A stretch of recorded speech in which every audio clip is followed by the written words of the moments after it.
बस्तर में इन दिनों आदिवासियों के साथ एक अजीब-सी घटनाएँ देखने को मिल रही है। जब प्रशासन और पुलिस के जवान जिन इलाकों तक नहीं पहुँच पाते थे, उन इलाकों में बंदूक लेकर नक्सली पहुँचते थे और उसी दौरान वो ग्रामीणों को अपनी ओर आकर्षित करते थे और उन्हीं ग्रामीणों के दम पे बीते 4 दशकों से उन्होंने अबूझ-माड़ के पूरे इलाकों को अपने कब्जे में ले ले रखा था। ऐसे में 2024 में जब सरकार बनी बीजेपी की, तब से लेकर अब तक नक्सलियों के खिलाफ बड़े से बड़े ऑपरेशन चलाए गए और उन ऑपरेशनों में सुरक्षा बल के जवानों को कामयाबी तो मिलती ही गई, लेकिन उसके बाद से जिस प्रकार से पुनर्वास नीति से प्रभावित होकर सैकड़ों की संख्या में माओवादी संगठन ने अपने-अपने एरिया कमेटी मेंबरों और सदस्यों के साथ जो है उन्होंने सरकार के समक्ष पुनर्वास नीति में लौटने का फैसला किया। लेकिन सवाल ये नहीं है कि उन सीसी मेंबरों और उन एरिया कमेटियों ने किस प्रकार से जो अबूझ-माड़ के भोले-भाले ग्रामीणों को अपनी ओर आकर्षित करके अपने साथ अपनी पूरी जनताना सरकार की हुकूमत पर राज करते थे। जब वे वापस मुख्यधारा में लौटे तो उन्होंने एक बार भी उन ग्रामीणों के बारे में नहीं सोचा और उन ग्रामीणों को उसी इलाके में छोड़कर पुलिस की नज़र में मरने के लिए छोड़ दिया है। क्या कुछ पूरी जानकारी है और किस प्रकार की बातों को लेकर आज मैं आप लोगों के समक्ष उपस्थित हुआ हूँ और क्या ये बात को सोचना उतना ही गंभीरता से लेनी चाहिए, जितनी गंभीरता से सरकार पुनर्वास नीति के तहत उन माओवादियों के लिए काम कर रही है, जो माओवादी कभी सुरक्षा बलों को नुकसान पहुँचाती थी, जो माओवादी कभी बेकसूर ग्रामीणों को नुकसान पहुँचाती थी। ये बात भी उतनी ही ज़रूरी है, इसलिए इस वीडियो को तैयार कर रहा हूँ। नमस्कार, मैं रोशन ठाकुर हूँ और आप जोहार बस्तर देख रहे हैं।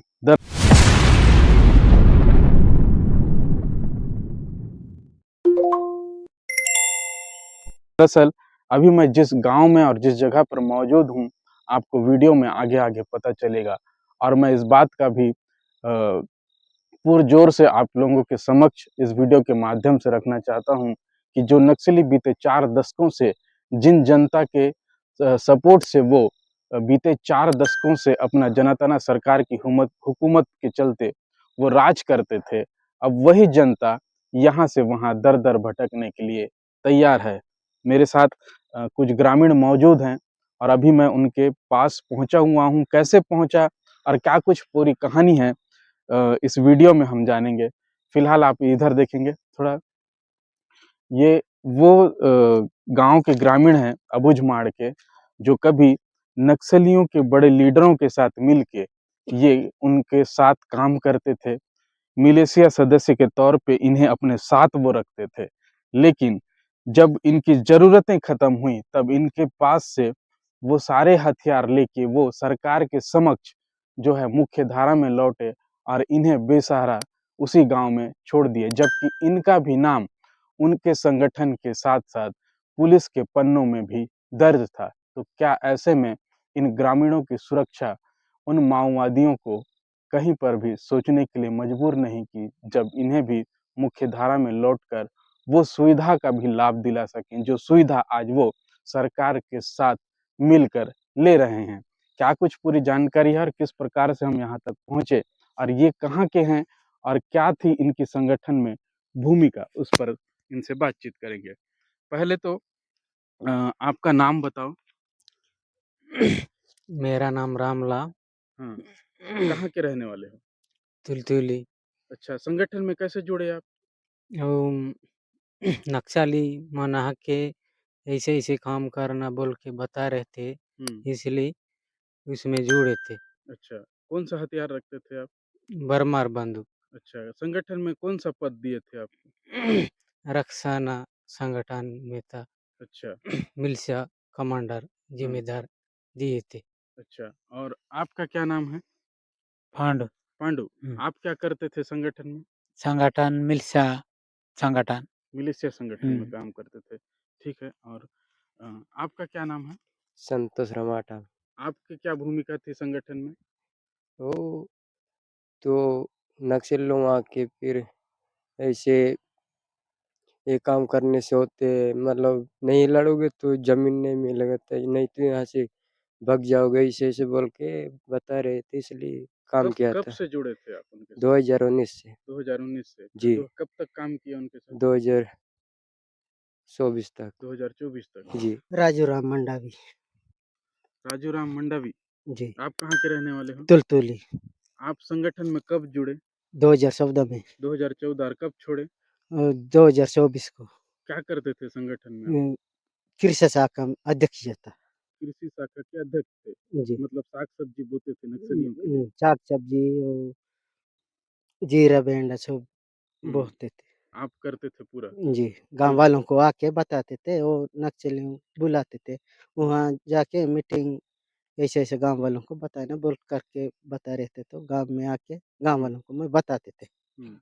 इस बीच हमारे साथ एक महिला मिलिशिया सदस्य भी है। वो किस प्रकार उनसे जुड़ी और क्या कुछ उनकी भूमिका थी? क्या नाम है? ज्योति हुसैन अच्छा, आप कब जुड़े नक्सलियों के साथ? 2016 2016 से लेकर कब तक काम किए? 22 तक 22 तक। क्या-क्या काम कराते थे आपको? चीनम तगेंदा ना चटे मिल चीनम तगेन चेंचो मिल सुतग मत अच्छा, सीएनएनएम मतलब चेतना नाट्य मंडली में। और कैसा आपको क्या हथियार दिए थे? बात ये और विल पस्त्रींदा अच्छा, हथियार नहीं दिए थे नहीं आपको। दे और कभी आपको ट्रेनिंग-व्रेनिंग भी दिए थे? ट्रेनिंग ई तो रगा वे चलता हुँ। तो क्या है थोड़ी-सी भाषा को लेकर वो है, लेकिन जो हिंदी समझ पा रहे हैं, उनसे अब पूरी जानकारी मैं आप लोगों को बताऊँगा। ये जानकारी आपको सोचने के लिए मजबूर कर देगी कि आखिर क्यों ऐसा? संतोष, जी। ये बता, ऐसा क्या मजबूरी हो गया कि आप लोगों को गाँव छोड़ के दूसरा गाँव जाना पड़ रहा है?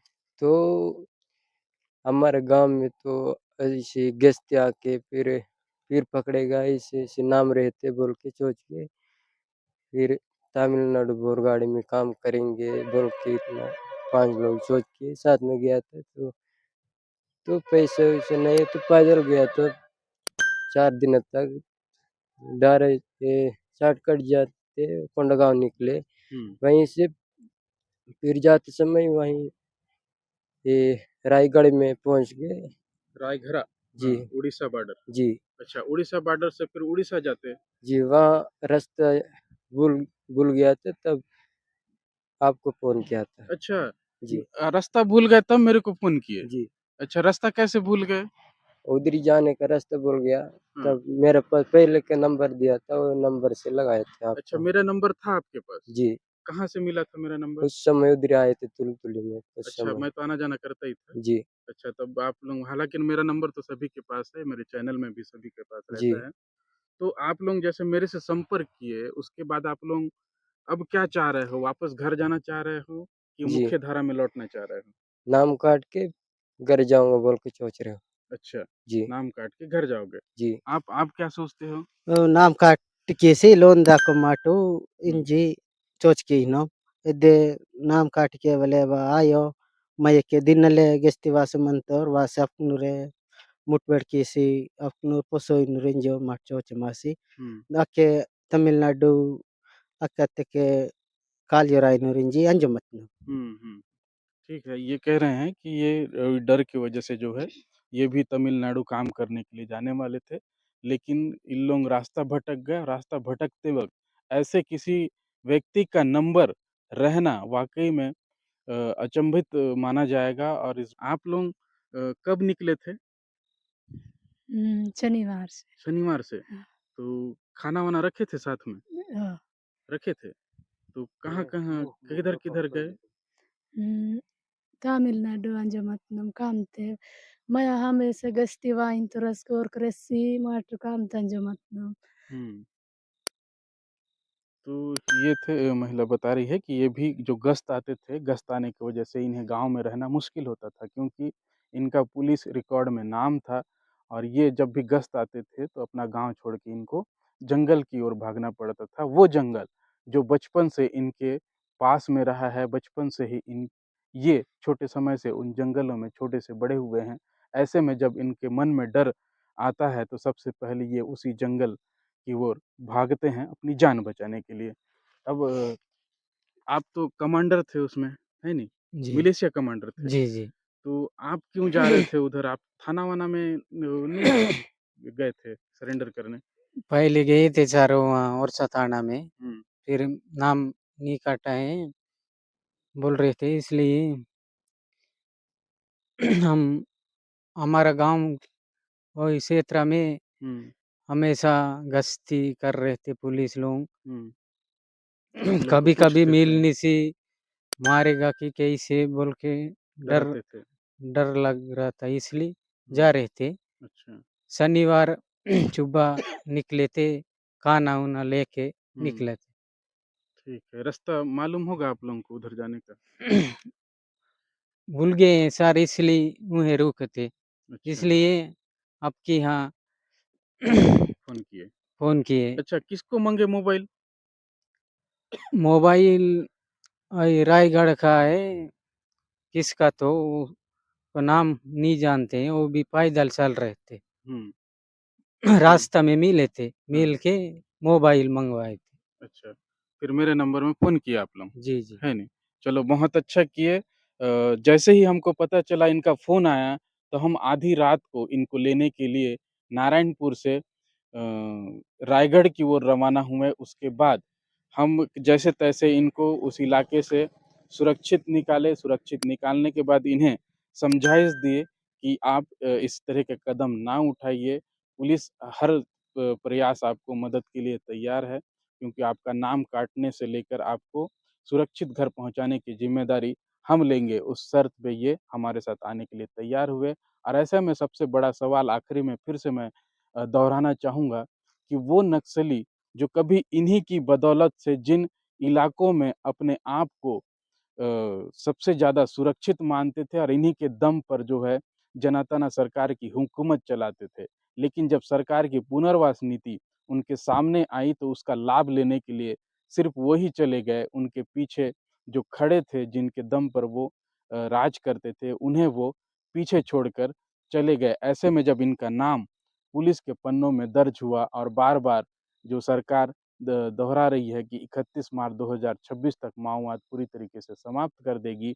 इनके ज़हनों में भी आज भी वो दिन और तारीख बैठा हुआ है। शायद यही कारण है और यही वो समय है कि जब ये अपनी जान को बचाने के लिए अपने ही गाँव घर से निकल कर अब दूसरे राज्य में जाकर जीना चाहते थे। लेकिन ऐसे में संजोग देखिए कि इन्हें हमारा नंबर इनके पास था और इन्होंने उस जगह से हमको फ़ोन किया। ये रास्ता भटक चुके थे और रास्ता भटकने की वजह से इनसे हमारा संपर्क हुआ और हमने भी अपनी ज़िम्मेदारी निभाते हुए इन्हें लेने के लिए उस गाँव तक पहुँचे और उस गाँव से इन्हें किसी माध्यम से जो है हमने वापस जिला मुख्यालय नारायणपुर की ओर लेकर जा रहे हैं।